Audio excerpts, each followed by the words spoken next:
యేసయ్య ఘనమైన నామంలో అయ్యగారికి, అమ్మగారికి, సంఘమంతటికి కూడా మరి ప్రత్యేకమైన శుక్రవార శుభములు తెలియజేస్తున్నాను.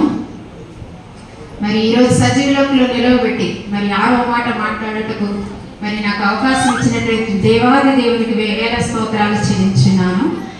యేసయ్య సిలువలో పలికిన 6వ మాట. ఇప్పటి వరకు 5 మాటలు విన్నాము. మరి 6వ మాటగా పరిశుద్ధులైన యోహాను గారు రాసిన సువార్త 19వ అధ్యాయము 30వ వాక్యం ఒకసారి చూసుకుందామండి. యేసు ఆ చిరక పుచ్చుకొని సమాప్తమైనదని చెప్పి తల వంచి ఆత్మను అప్పగించిన. చాలండి. సమాప్తమైనదని చెప్పి ఆత్మను అప్పగించారు. సమాప్తమైనది అంటే ఇట్ ఈస్ ఫినిష్డ్, అయిపోయింది. టెటెలోస్టాయ్ అని గ్రీకు భాషలో రాయబడిందండి. టెటెలోస్టాయ్ అంటే పెయిడ్ ఇన్ ఫుల్, అంటే మొత్తం మన పాపానికి తగ్గ వేళ యేసయ్య వారు చెల్లించి మొత్తం సమాప్తమైనదని చెప్పడం ఇక్కడ జరిగింది. మరి నేను ఒక చిన్న సాక్ష్యం ఈ రోజున చెప్పుకోవాలండి. చాలా సంతోషకరమైన సాక్ష్యం. ఎందుకంటే నేను 2016లో మొదటి మాట చెప్పాను. అంటే ఇప్పటికి 10 సంవత్సరాలు. ఈ 10 సంవత్సరాల్లో 3 సంవత్సరాలు గ్యాప్, కరోనా అయితే ఇది వచ్చిందండి.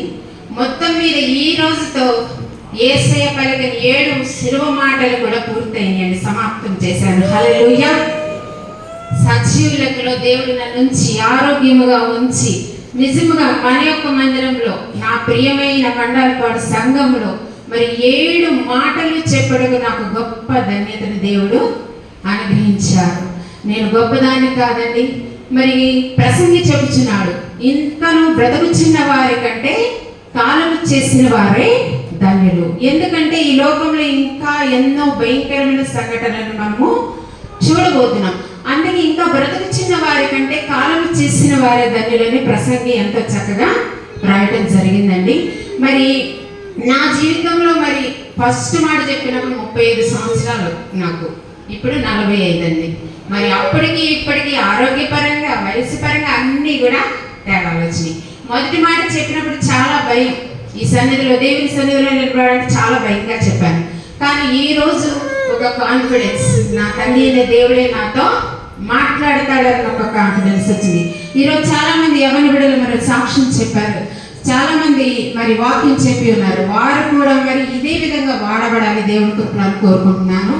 మరి సమాప్తమైనది అంటే టెటెలోస్టాయ్, ఇట్ ఈస్ ఫినిష్డ్. ఇది ఏమి లేకంటే విజయం. దేవుడు ఏం చేశాడు? దేవుడు అప్పగించిన సమస్త బాధ్యతలన్నీ నెరవేర్చి చెప్పిన మాట అంటే విజయం, విక్టరీ. మరి దేవుని యొక్క విజయాన్ని మనం అందరము కూడా మరి ఈ రోజున మరి మాట్లాడుకుంటున్నామంటే ఆయన జనన మరణ పునరుద్ధానాల గురించి, మరి ఆయన మన కొరకు చేసిన త్యాగం. ఎందుకండి ఒక్కటే, దేవుడి లోకముని ఎంతో ప్రేమించారు. ఎంతగా ప్రేమించారంటే ఆ ప్రేమకు ఒక అవధులు అగాపే ప్రేమ, అంటే అది వర్ణించలేనటువంటి ప్రేమ అండి. సిలువ ప్రేమ. ప్రేమకు గుర్తు ఏంటండి? క్రైస్తవులుగా మనం చెప్పుకోవాల్సింది సిలువ. ప్రేమకు నిజమైన నిదర్శనం కొరింథీయులకు రాసిన మొదటి పత్రిక 13వ అధ్యాయం మొత్తం చదువుకుంటేనండి ప్రేమ, నిజమైన యేసయ్య ప్రేమ అంటే ఏంటో మనకి అర్థమవుతుంది. మరి దేవుడు ఇచ్చిన గొప్ప భాగ్యం నాకు ఈరోజు మరి 7 మాటలను కూడా పూర్తి చేయడానికి దేవుడు ఇచ్చిన గొప్ప భాగ్యం. మరి సమాప్తమైనది అనే మాటలో ఎన్ని అక్షరాలు ఉన్నాయండి? మొత్తం 6 అక్షరాలు ఉన్నాయి. ఎన్ని అక్షరాలండి? 6 అక్షరాలను మనము చూస్తున్నాము. అలాగే మరి ఎన్ని తీర్పులు దేవునికి తీర్చారండి? ఎన్ని తీర్పులు తీర్చారండి? 6 తీర్పులు. ఎన్ని తీర్పులండి? 6 తీర్పులు. అలాగే శిలువపై దేవుడు ఎన్ని గంటలు ఉన్నారండి? 6 గంటలు. ఉదయం 9 నుంచి 3, మొత్తం 6 గంటలు దేవుడు అక్కడ శిలువపై ఉండటం చూస్తున్నాం. సృష్టి అంతటిని ఎన్ని రోజులు చేశారండి? 6 రోజులు చేశారు. మానవుని ఎన్ని రోజులు నిర్మించారండి? ఎన్ని రోజులు సృజించారు? 6వ రోజున సృజించారు. మానవ సంఖ్య ఏమిటండి? 6. చూసారా? 6కి ఎంతో ప్రాముఖ్యతను దేవుడు బైబిల్ గ్రంథంలో ఇవ్వడం జరిగింది. మరి ప్రసంగి 7:8లో చెబుతున్నాడు, కార్యారంభము కంటే కార్యాంతము మేలు. మరి ఏదైనా పనిని ప్రారంభించడం ముఖ్యం కాదు కానండి, దానిని పూర్తి చేయటమే ముఖ్యం. మనం ఎన్నో పనులు చేయాలనుకుంటాం, అసలైతే కొన్ని మొదలు పెట్టము. కొన్ని మొదలు పెట్టి ఏం చేస్తామంటే మధ్యలోనే వదిలేస్తాం. కానీ యేసు ఏం చేశారు? తన తండ్రి అప్పగించిన ప్రతి పనిని మొదటి నుంచి చివరి వరకు ప్రతిదీ నెరవేర్చి ఈ మాట సమాప్తమైనదని చెప్పడం జరిగింది. మరి ప్రతి పుస్తకం చివరి కూడా సమాప్తమైనది అని రాస్తారండి. మన బైబిల్ గ్రంథంలో కూడా పూర్తయిన తర్వాత, ప్రకటన గ్రంథం తర్వాత ఏమనుందండి? సమాప్తమని ఉంది. అంటే పూర్తయిపోయిందని అర్థం అన్నమాట. మరి దేవుడు ఈ లోకంలో కొన్ని ఒక్కొక్కటిగా నియమించాడండి. అది ఆకాశము, భూమి, సూర్యుడు, చంద్రుడు, సృష్టి. మొత్తం ఏంటండి? 5. మొత్తం ఎన్ని? 5. మరి ఈ 5ని సృజించిన దేవుడు కూడా, పరిశుద్ధాత్మ దేవుడు కూడా ఒక్కడేనండి. మొత్తం ఎన్నేనండి? 6.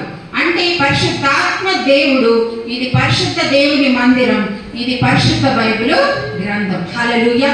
ప్రతి గ్రంథాలలో దుష్ట శిక్షణ, శిష్ట రక్షణ మాత్రమే ఉంది, కానీ కేవలం మన పరిశుద్ధ గ్రంథంలో మాత్రమే పాపికి రక్షణ ఉందండి. హల్లెలూయా, హల్లెలూయా. అందరూ కూడా మరి మెలకుగా ఉండి ప్రార్థన చేయమని గెత్సేమనే దగ్గర దేవుడు చెప్పాడు. ఇప్పుడు అందరం నిద్రపోయే సమయం కాదండి. ఆకలి అయినా, నీరసం వచ్చినా, ఏది వచ్చినా మనం 3 వరకు అయితే ఖచ్చితంగా మెలకుగా ఉండాలి. 3 తర్వాత ఇంటికి వెళ్ళి మనం ఏదైనా చేయొచ్చు. కాబట్టి అందరము మెలకుగా ఉండి ప్రార్థన చేయాలి. గెత్సేమనే ఏం నేర్పుతుందంటే మనకి మెలకుగా ఉండి ప్రార్థన చేయమని నేర్పుతుందండి. మరి మన పరిశుద్ధాత్మ దేవుడు, మన తండ్రి అయిన దేవుడు మరి తనకు తానుగా తగ్గించుకొని మరి గెత్సేమనే నుంచి గొల్గొతా వరకు ఎంతో ఘోరమైన, హీనమైన, దారుణమైన, అవమానకరమైన మరణాన్ని అనుభవించారండి. క్రూసిఫైడ్ అంటే శిలువ మరణం. శిలువ మరణంలోనే దారుణమైన మరణాన్ని మన ప్రభువైన యేసుక్రీస్తు వారు మరి మరణించడం మనము చూస్తున్నాం. మరి మోషే ధర్మశాస్త్ర ప్రకారం అండి మరి ఎన్నో బలులను మనం చూస్తున్నాం. లేవియా కాలంలో ఎన్ని రకాల బలులు ఉన్నాయండి? దహన బలి. చెప్పండి, ఎన్ని బలులు ఉన్నాయండి? మొత్తం 5 బలులను మనం చూస్తున్నాం. దహన బలి, నైవేద్య బలి, ఇంకేంటండి? సమాధాన బలి, పాప పరిహారార్థ బలి, అపరాధ పరిహారార్థ బలి. మొత్తం 5 బలులు. మరి మోషే ధర్మశాస్త్ర ప్రకారం ఇన్ని బలులు ఉన్నాయి, ఇన్ని నైవేద్యము, ఇన్ని దోర్పాటు మొత్తం కూడా ప్రత్యక్ష గుడారాల్లో జరుగుతున్నప్పటికీ మరి పాప విమోచన జరిగిందండి? జరగలేదు. మరి 6వ బలిగా తాను తగ్గించుకొని ఒక గొర్రె పిల్ల వలె యూదా గోత్రపు సింహమైనటువంటి మన ప్రభువైన యేసుక్రీస్తు వారు 6వ బలిగా ఈ లోకంలోనికి వచ్చి పాపులమైన మన కొరకు ఏం చిందించారు? తన రక్తాన్ని. 6వ బలిగా వచ్చింది ఎవరండి? మన ప్రభువైన యేసుక్రీస్తు వారు. తాను తగ్గించుకొని యూదా గోత్రపు సింహం అండి ఆయన. కానీ ఎలా వచ్చారండి ఈ లోకంలోనికి? ఒక గొర్రె పిల్ల వలె ఈ లోకానికి రావడం జరిగింది. మరి తగ్గింపు జీవితం అండి. ముఖ్యంగా క్రైస్తవులమైన మనం నేర్చుకోవాల్సింది ఏంటంటే ఒక తగ్గింపు జీవితం అండి. క్వీన్ విక్టోరియా ఆయన గురించి మీరు వినే ఉంటారు. ఇంగ్లాండ్ దేశపు రాణి ఆమె. 1889వ సంవత్సరంలో మరి 18 సంవత్సరాలకే ఆ దేశ రాణిగా ఆమె నియమించారట. మరి ఆమె ఎంతో దేవుని యందు భయభక్తులు కలదు కాబట్టి ఆ వయసులోనే 18 సంవత్సరాలకే బ్రిటిష్ రాజ్యానికి మరి రాణిగా ఉన్న ఆమెటండి మరి ఆమెకు ఒక కిరీటం ఉంటుందట. ఆ కిరీటాన్ని ఎప్పుడు కూడా తీయకూడదు. ఎందుకంటే వాళ్ళ రూలు, ఒక రాణి, మహారాణి అంటే కిరీటాన్ని పెట్టుకొని ఉండాలి. కానీ ఒక దేవుని మందిరంలోకి వెళ్ళేటప్పుడు మాత్రం ఆ కిరీటాన్ని ఆమె ఏం చేసేదంటే వాళ్ళ యొక్క సెక్యూరిటీ దగ్గర బయటే పెట్టేసేసి దేవుని మందిరంలోకి వచ్చి ప్రార్థన చేసుకొని మళ్ళీ దేవుని మందిరం నుంచి బయటికి వెళ్ళిన తర్వాత ఆ కిరీటాన్ని పెట్టుకునేదట.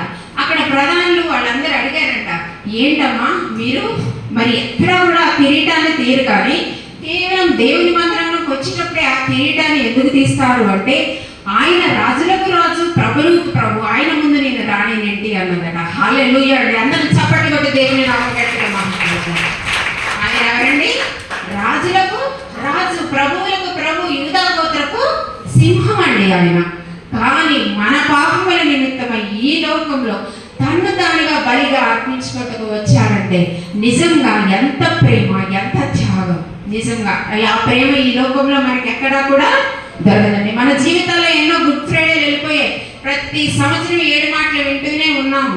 కానీ మన జీవితాల్లో మరి ఈ యొక్క త్యాగాన్ని, ఈ యొక్క ప్రేమను గుర్తించుతున్నామని మనం ఒకసారి ఆలోచించుకోవాల్సిన వరుసమే ఉన్నామండి. మరి దేవుడు మన కొరకు ఎన్నో మరి త్యాగాలు చేశాడు. మరి ఈ లోకంలో ఎన్నో అద్భుత ఆశ్చర్య కార్యాలను దేవుడు చేశాడండి. రోగులు స్వస్థపరిచాడు, మరి చనిపోయిన వారిని తిరిగి లేపాడు, మరి ఎన్నో సూచక క్రియలు చేశాడు.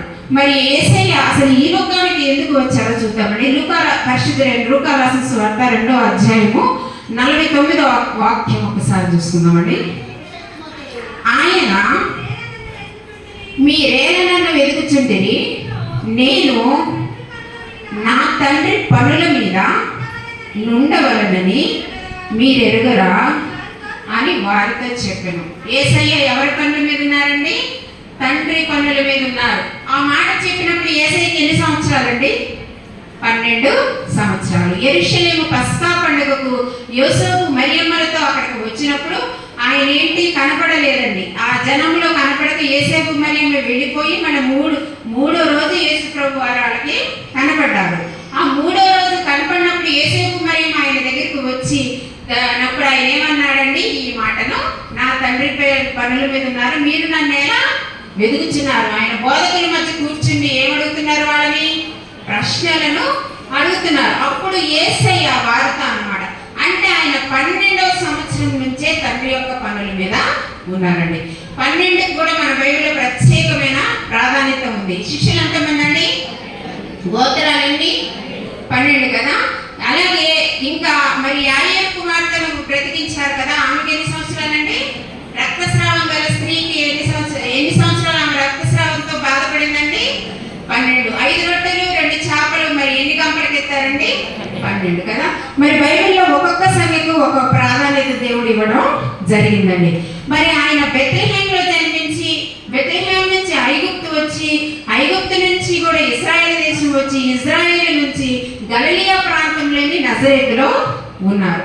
మరి 12వ సంవత్సరంలోనే దేవుని జ్ఞానం అంతా తెలిసిన ఆయన మరి 30వ సంవత్సరం దాకా ఏం చేశారు? మరి 30వ సంవత్సరంలోనే ఆయన సేవకు ఎందుకు వచ్చారండి? ఎందుకు వచ్చారు? ఆయన గలిలయ ప్రాంతంలోనే నజరేతులోనే ఉన్నారండి. ఆయన ఎక్కడో కొన్ని క్రైస్తవ విరోధులు ఏమంటున్నారంటే, క్రీస్తు విరోధులండి, ఆయన అంట చిన్న వయసులోనే భారతదేశం వచ్చేసి గౌతమ బుద్ధుని దగ్గర బోధలు నేర్చుకొని ఆయన బోధల్ని అందరికీ వివరించారని ఒక అపోహలను యూట్యూబ్లో సృష్టిస్తూ ఉన్నారు. మరి అది నిజమే కాదండి. ఎందుకంటే ఆయన నజరేతులోనే ఉన్నారనడానికి బలమైన ఆధారాలు ఉన్నాయి, బైబిల్లోనే ఉన్నాయండి, ఎక్కడ కూడా కాదు. ఎందుకంటే యోహాను బాప్తిసం ఇచ్చినప్పుడు ఆయన ఏ ప్రాంతం నుండి వచ్చారండి?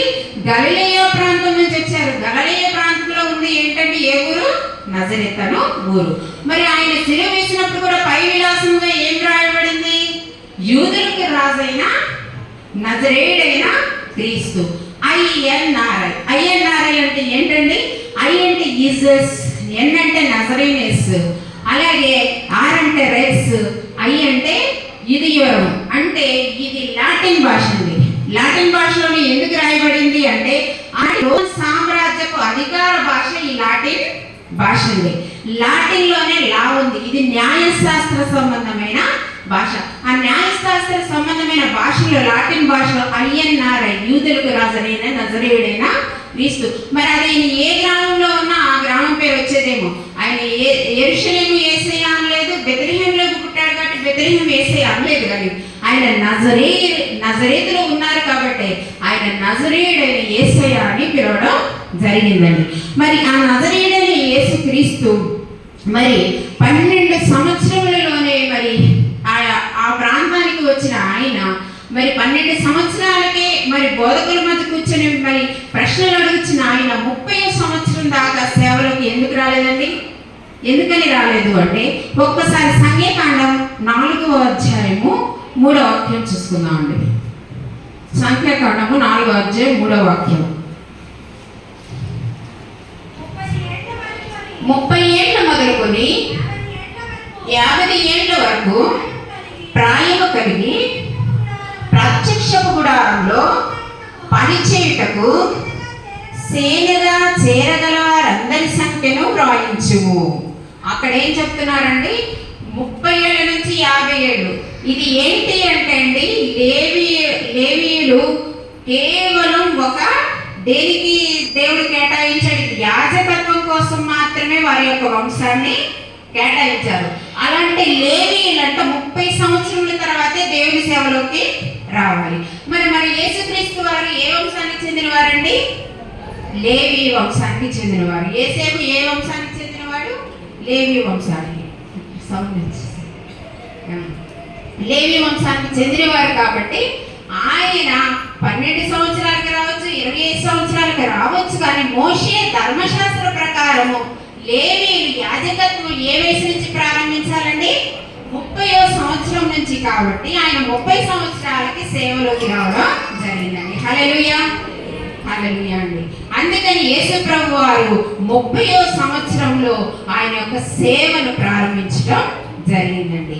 మరి యేసయ్య ఎన్నో అద్భుత ఆశ్చర్యక్రియలు చేసిన యేసయ్య చాలా ఆశ్చర్య కార్యాలు చేశారు. కానీ ఆయన వచ్చి ఈ లోకానికి రావడానికి దేవుడు అప్పగించిన పనులు ముఖ్యమైన 3 ఉన్నాయండి. అందులో ఒకటి యోహాను రాసిన మొదటి పత్రిక 3వ అధ్యాయం 2వ వాక్యం. మొదటి చూసుకుందామండి.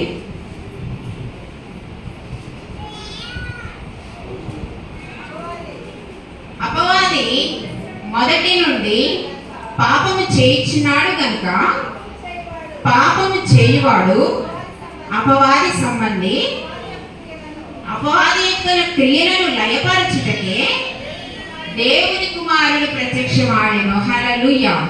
అపవాది క్రియలు మొట్టమొదటి ఆయన యొక్క ఉద్దేశం ఏంటంటే అపవాది క్రియలు మొదటి నుండి పాపం అటండి. మొదట అంటే ఎక్కడండి? ఎక్కడ ప్రారంభమైంది పాపం? అసలు ఏదేను వనములు. అంటే ఆదికాండం 3వ అధ్యాయంలో పాపం అనేది ప్రారంభం. అంటే మొదట అని ఇక్కడ ఎందుకు ఉపయోగించారు అంటే మొట్టమొదట ఏదేను వనములో ఆదికాండం 3వ అధ్యాయంలో సాతాను క్రియ యొక్క లయల చేత ప్రారంభమైన పాపాన్ని తొలగించుటకు యేసయ్య ఈ లోకానికి వచ్చారని చూస్తున్నాం. మరి ఆ రోజు అవ్వ ఆదాముని శోధించిన సాతాను ఈ రోజు కడపటి ఆదామైనటువంటి యేసయ్యను కూడా శోధించింది. ఆయన ఉపవాసం ఉండి శారీరకంగా కొంచెం ఎప్పుడైతే బలహీనపడ్డారో సాతాను వచ్చి ఏమందండి? ఈ రాళ్లను రొట్టెలుగా మార్చు, నువ్వు నిజమైన దేవుడు అయితే అంది. ఇంకోటి ఏమందండి? దేవాలయ శిఖరమెక్కి కిందికి దూకమంది. ఇంకోటి ఏమందండి? ఈ లోకాల రాజ్యాలన్నీ మహిమను చూపించి ఇవన్నీ నీకు ఇస్తానని చెప్పింది. అంటే శరీరాశ, నేత్రాశ, జీవుడము, ఈ 3 ఇక్కడ కనపడుతుంది. అంటే సాతాను మనకి కూడా ఏం చూపించిందండి? ముఖ్యంగా లోకంలో శరీరాశలు, నేత్రాశలు, జీవుడమాన్ని. మరి శరీరంలో ఉన్న భాగమే కన్ను కదండి. మరి ప్రత్యేకంగా నేత్రాశ అని ఎందుకు రాయబడింది అంటే మనం రోజు చేసే పాపాలు 10 చేస్తే అండి అందులో 5 పాపాలు చేసేది నేత్రంతోనేనండి. అందుకని ప్రత్యేకంగా శరీరాశ, నేత్రాశ అని ప్రత్యేకంగా వ్రాయబడడం జరిగింది. మరి యేసయ్యనే శోధించిన సాతాను మనం ఏ పాటి వారం అండి? ఈ లోకంలో అసలు మనము ఎందుకు పనికిరాని వారము. మరి అలాంటి యేసయ్య సాతాను క్రియలకు లోబడ్డారా? ఏమన్నారు? సాతానా పొమ్ము అని సాతాను జయించాడు. కాబట్టి మనకి ఈరోజు రక్షణ అండి. మరి రెండవదిగా చూస్తే అండి ఇంకోటి నశించిపోతున్న ఆత్మల కోసమే ఈ లోకానికి యేసయ్య రావడం జరిగిందండి. మనుష్య కుమారుడు లూకా రాసిన సువార్త 19వ అధ్యాయము 10వ వాక్యం ఒకసారి చూస్తున్నాం అండి. నశించిన దానిని వెతికి రక్షించుటకు మనుష్య కుమారుడు వచ్చెనని అతనితో చెప్పాను. హల్లెలూయా. ఈ లోకంలో వచ్చిన ఇంకొక ముఖ్యమైన అంశం ఏంటంటే నశించిన దానిని వెతికి రక్షించుకోవడం. ఆయన దాహం కొన్నది కూడా దేనికండి? నశించిన దానిని వెతికి రక్షించడం కోసమే. మరి ఈ లోకంలో నశించిపోతున్న ఆత్మలు ఎన్నో ఉన్నాయండి. ఈ లోకంలో వాక్యం ఎంత ప్రకటించబడుతుందో ఆత్మలు కూడా అంత నశించిపోతున్నాయండి. మేము ఒక ఊరికి వెళ్ళామండి, వెంకటాపురం అని ఊరికి వెళ్ళినప్పుడు అక్కడ తిరణాలంట, అంకమ్మ తిరణాలు జరుగుతుందంట. తెల్లారేనేమో అక్కడ బలి ఒక మేక పిల్లనంట ఉరికిచ్చి ఆ దేవత ముందు దాన్ని ఒక్క దెబ్బతో చంపేసేస్తే దాని యొక్క పేగులు అవయవాలు అక్కడ పడి కొట్టుకోవాలటండి ఆ దేవత ముందు. నిజంగా అది విన్నప్పుడు వాక్యం ఇంత అభివృద్ధి చెందుతున్న ఈ లోకంలో ఇంకా ఇలాంటి బలులు ఉన్నాయా? అసలు ఆ మాట విన్నాక చాలాసేపు నిజంగా ఇంకా ఇలాంటి బలులు అర్పిస్తున్నారా? నిన్న మేము వెళ్ళిన ఊర్లో ఆ బలి జరిగిందండి. మరి అలాంటి వాటిలో వింటున్నప్పుడు వాక్యం ఏమైపోతుంది? ఇంత వాక్యం ప్రకటించబడుతుంటే ఇంకా అనేక ఆత్మలు ఈ విధంగా నశించిపోతున్నాయా అనిపించింది. ఈ రోజుల్లో ఇంకా నశించిపోవడానికి ముఖ్యమైన కారణం ఏంటో తెలుసండి? Mobile phone. ఈ రోజున మొబైల్ ఫోనే నశించిపోతున్న ఆత్మలకి ముఖ్యమైన ఆధారం అండి. అందుకే చిన్నపిల్లలకు మాత్రం ఆ ఫోన్ చాలా దూరంగా ఉంచండి. మరి ఈరోజు 5G 4G ఇవన్నీ వస్తున్నాయి కదండి, ఇవన్నీ కూడా రెండవ రాకడకు క్రీస్తు విరోధులకు సూచన అండి. మరి అందుకని నశించిపోతున్న ఆత్మలను మరి వెదకి రక్షించాలి అంటే మరి నశించే వారికి సిలువను గురించిన వార్త ఎలా ఉందండి? వెరితనంగా ఉందండి. సిలువను గురించిన వార్త నశించిపోతున్న వారికి వెరితనము కానీ వెదకి రక్షింపబడిచిన మనకు దేవుని శక్తి. హల్లెలూయా, హల్లెలూయా. మరి యెషయా గ్రంథము 60వ అధ్యాయము 20వ వాక్యం ఒకసారి చూసుకుందామండి. నీ సూర్యుడికి అస్తమింపడు, నీ చంద్రుడు క్షీణింపడు, యెహోవాయే నీకు నిత్యమైన వెలుగుగా ఉండెను, నీ దుఃఖ దినములు సమాప్తములగును. మరి యేసయ్య వారు ఈ సాతాను క్రియలను లయపరచడానికి కానీ మరి నశించిపోతున్న ఆత్మలను కానీ రక్షించడానికి కానీ వచ్చింది. ఎందుకని మన యొక్క దుఃఖ దినములను సమాప్తము చేయడానికి. దుఃఖ దినములు అంటే ఏ శ్రమైన ఏ వేదనైనా ఆయన సమాప్తము చేసేసరిగా మనకి దుఃఖం అనేది లేదండి. ఎందుకంటే ఆయన మన కొరకు చనిపోయారు. ఇక మనం ఆయన కొరకు ఏడవద్దు, మన కొరకు, మన పిల్లల కొరకు, మన కుటుంబ రక్షణ కొరకు ఏడవాలి తప్ప ఆయన కొరకు ఏడ్చుకుంటూ ప్రార్థించాల్సిన అవసరం లేదు. మన కోసం మాత్రమే ప్రార్థన చేయాలి. మరి నీ దుఃఖ దినములు సమాప్తములగని నీ యేసయ్య మరి చెప్పడం జరుగుతుందండి. ఒక్కసారి యోహాను సువార్త 11వ అధ్యాయం 52వ వాక్యం చూసుకున్నాను. యేసు ఆ జనము కొరకు మాత్రమే కాక చెదరిపోయిన దేవుని పిల్లలను ఏకముగా సమకూర్చుటకును చావని ఉన్నాడని ప్రవచించాను. ఈ ప్రవచనం ఎవరు చెప్పారండి?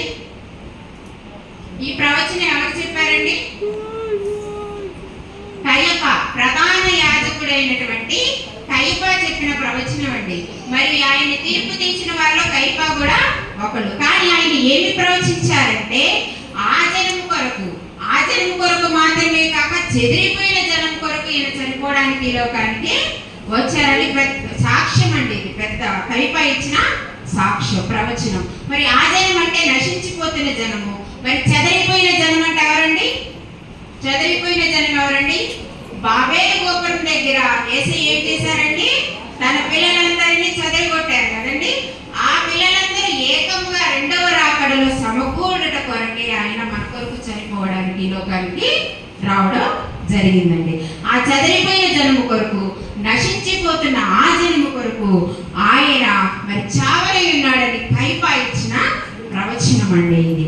హల్లెలూయా, హల్లెలూయా. మరి మూడవదిగా చూస్తే ముఖ్యమైనది ఆయన సువార్త ప్రకటించుటకి ఈ లోకానికి వచ్చారు. పరిశుద్ధులైన లూకా గారు రాసిన సువార్త 4వ అధ్యాయం 43వ వాక్యం అండి.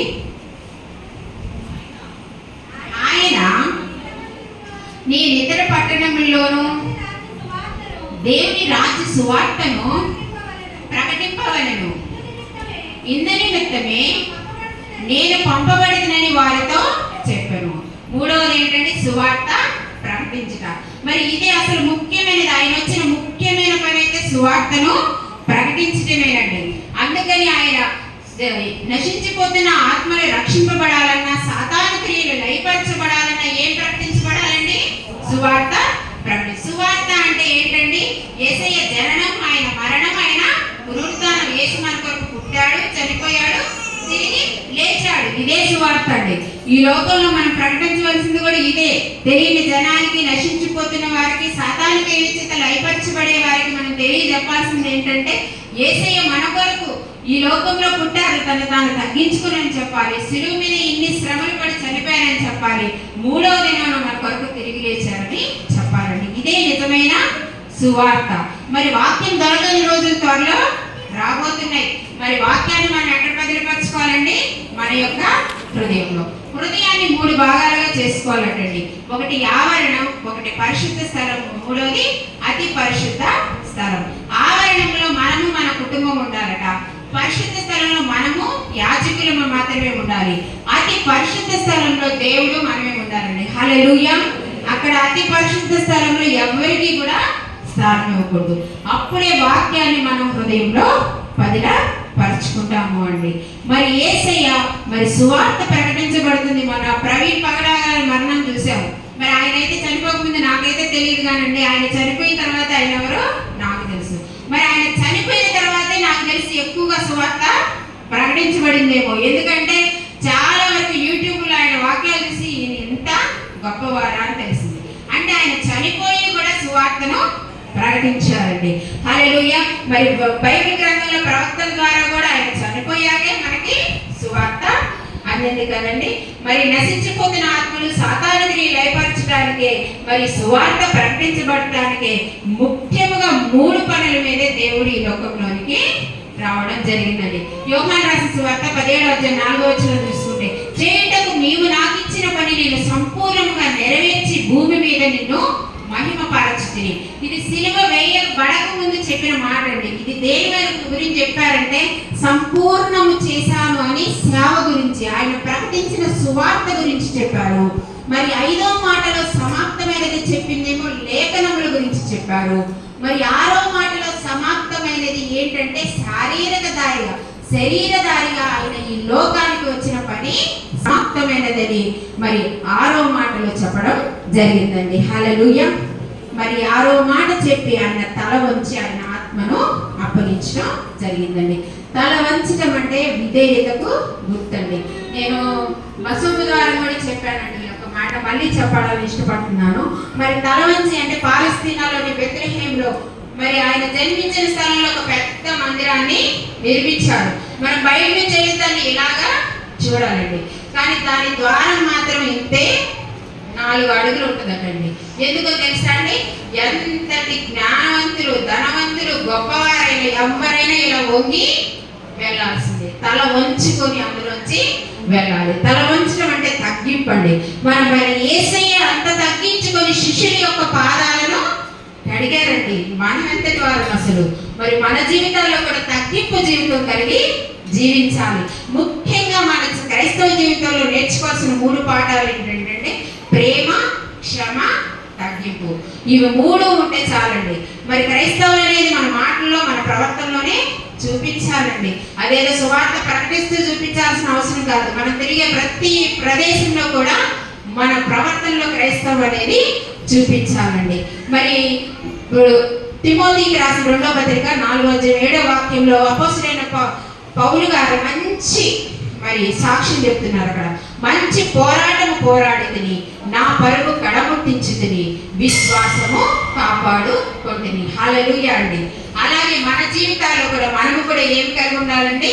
మంచి పోరాటం, దేవుని కొరకు పోరాటం చేయాలి. మరి ఒక విశ్వాసాన్ని కాపాడుకోవాలండి. విశ్వాసం అనేది దేవుడికి అత్యంత ఇష్టమైనదండి. ఎందుకు అంటే విశ్వాసం గురించే బైబిల్లో సాక్ష్యం ఇచ్చారు. ఒక్క 2 నిమిషాలు గారు అయిపోతుంది. విశ్వాసం గురించే మరి బైబిల్ గ్రంథంలో సాక్ష్యం ఇవ్వడం జరిగింది. మరి అమ్మ నీ విశ్వాసం గొప్పదని కానాను స్త్రీ గురించి చెప్పారు. ఇశ్రాయేలీలో నీ అంత గొప్ప విశ్వాసం కలిగిన వాడిని లేడు అని శతాధిపతి గురించి చెప్పడం విన్నాము. అలాగే జక్కయ్య గురించి ఏమన్నాడు? నిజముగా నీవు అబ్రహాము కుమారుడు. అబ్రహాము ఎవరండి? విశ్వాసులకు తండ్రి. అంటే అత్యంత దేవునికి ఇష్టమైనదంటూ ఉంటే ఈ లోకంలో విశ్వాసం అండి. మరి ఎన్ని శ్రమలు, ఎన్ని కష్టాలు, ఎన్ని ఎదురైనా విశ్వాసంతో ప్రార్థన చేసి దేవుడిచ్చే శక్తి పొందాలి. అందుకనే ప్రతి ఒక్కరిని కూడా మంచి పోరాటము పోరాడి దేవుని కొరకు విశ్వాసం కలిగి జీవించాలని మరి దేవుడు మరి సమస్తము కూడా మరి సమాప్తము చేసి ఈ లోకంలో మరి మనకొక మరి రక్షణ దయచేశారు. కాబట్టి ఎప్పుడు కూడా దేవుని యొక్క సన్నిధిలో మరి తగ్గింపు జీవితం, ప్రేమ, క్షమం కలిగి జీవితం. ఈ చిన్న మాటలు దేవుడు దీవించును గాక. ఆమేన్.